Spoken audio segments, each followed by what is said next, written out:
할렐루야. 1월 8일 수요일 매일성경 묵상 가이드입니다. 오늘 말씀은 여호수아 6장 8절에서 27절의 말씀입니다. 제가 과거에 어떤 분이 예수를 왜 믿게 되었느냐라는 간증을 들었던 기억이 납니다. 이분이 교회 인근에서 과일 가게를 하시는 분인데 자기가 보니까 교회에 갔다가 예배 마치고 루루루 나오는 사람들의 표정을 보니 너무 밝고 좋다는 거예요.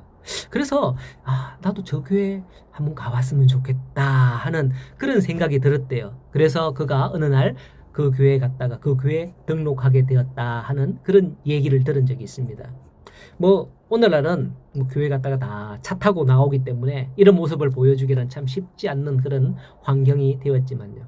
저와 시간 교회에 들어가고 나오는 성도들의 모습에서 행복이 느껴지기를 소원합니다. 오늘 말씀에서 드디어 여리고성을 점령하기 위한 전쟁이 시작됩니다. 그 전쟁의 작전은 어제 여호와의 군대 대장이 직접 내린 지시로 하는 것이었습니다. 제사장들이 언약궤를 메고 함께 양강나팔을 불면서 나아갈 때 백성들이 그 뒤를 따라 나아가며 여리고성을 한 바퀴 도는 작전이었죠. 줄지어 도는 그 장면을 백성들도 여리고성 주민들도 다 본 거죠. 왜 저렇게 돌지? 유심히 봤을 거란 말이죠. 여러분이 그렇게 돌면 무슨 생각이나 무슨 말을 할까요? 저번 달에 성탄절이 지났습니다만은 과거에는 성탄절이 되면 새벽송을 돕니다. 돈다는 걸 생각하니까 새벽송이 생각이 나서 이야기인데요.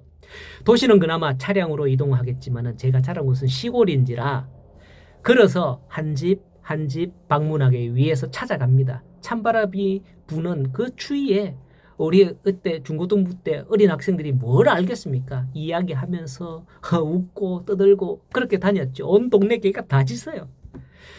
어디 코스는 몇 집 없어서 좋겠다. 어디 코스는 차를 타고 가면 춥지도 않겠어 좋겠다. 이런 말 저런 말 다 하죠. 조용하게 입 다물고 가면 재미없는 거죠. 그런데 오늘 이스라엘 백성들은 여리고성을 돌면서 무슨 생각을 가지게 되는 걸까요? 또 어떤 말을 하게 될까요? 만약 그들이 여리고성을 본다면 그 성이 얼마나 튼튼한지 깜짝 놀랄 수 있고요. 어쩌면 불평이 터져나올 수 있을 거예요.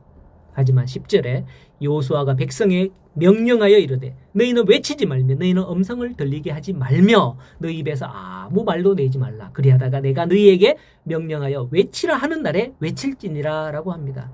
어찌 보면 우스꽝스럽게 여겨질 수 있는 하나님의 명령을 행함에 있어서 이스라엘 백성들이 입에 담을 수도 있는 불평이나 경건치 못한 비웃음을 사전에 차단하기 위한 조치이기도 하였습니다.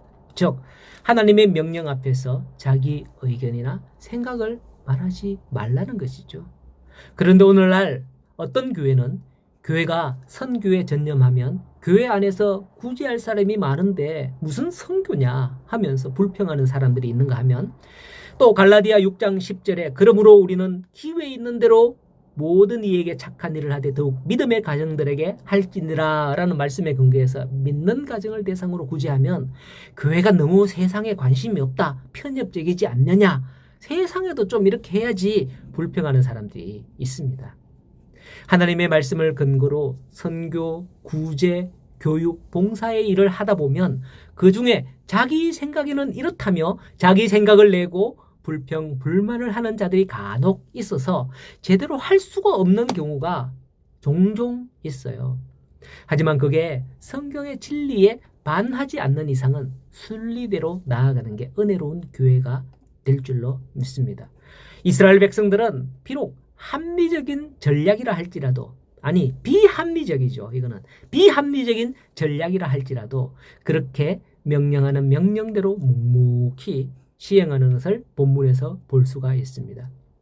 그런데 하루를 돌고 이틀을 돌고 사흘을 돌아도 무너질 징조는 없어요. 만약 하루 돌 때에 여리고 성벽에 금이 쭉쭉쭉 가거나 아니면 진동이 두둑두둑 진동이 느껴졌다면 이스라엘 백성들은 확신을 가지고 더 힘나게 힘을 내어서 돌았을 거예요. 하지만 마지막 7일째가 되어도 여리고성은 여전히 튼튼하게 버티고 있고 아무 징조가 없었다는 사실을 우리는 깨달아야 됩니다. 우리도 그렇습니다. 어려운 일을 두고 기도를 하면 조금씩 징조가 보이고 실마리가 풀리고 하면 더욱 담대하게 기도하고 하나님을 강하게 의지할 거예요. 그러나 사실 기도 중에 아무 일도 안 일어나죠.